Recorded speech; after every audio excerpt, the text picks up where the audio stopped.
aí galera, meu nome é Brandon, dono do site caçadownloads.blogspot.com. Hoje eu vou estar aqui ensinando vocês a como colocar favoritos. Isso daqui você pode mudar aqui, essenciais para o seu PC. Eu coloquei assim, ok? Aqui, primeiramente você vai estar no seu blog. Eu tenho um blog teste aqui.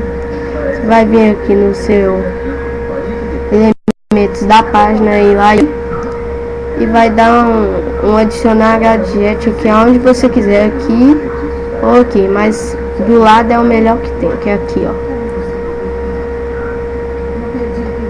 Aí você vai adicionar um HTML JavaScript.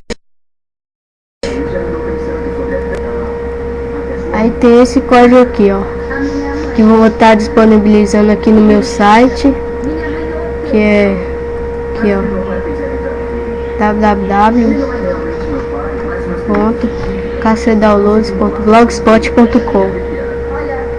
Dá pra vocês verem, eu acho, né? Dá um zoom aqui. www.caçadownloads.blogspot.com.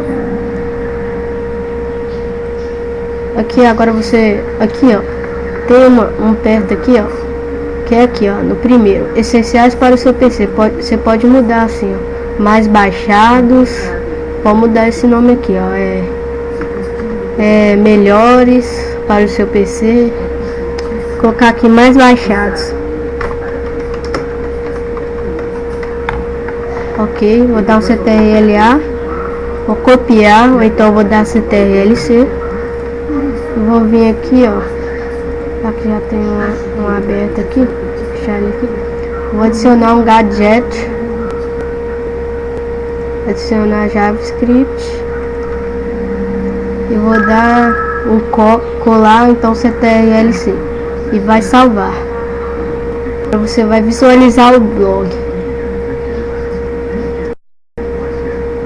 Aí o que apareceu dos dois lados, aqui eu tô criando um site, só que eu não vou terminar ele, né, porque é muito difícil na hora que domino. Mozilla com Internet Explorer, WAMP, sei lá como é que fala. Tem esse daqui ó, e esse daqui também.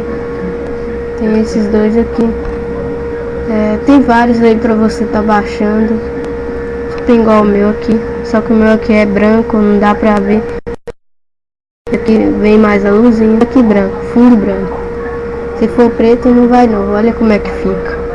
Fica assim ó, fica sem graça, ok?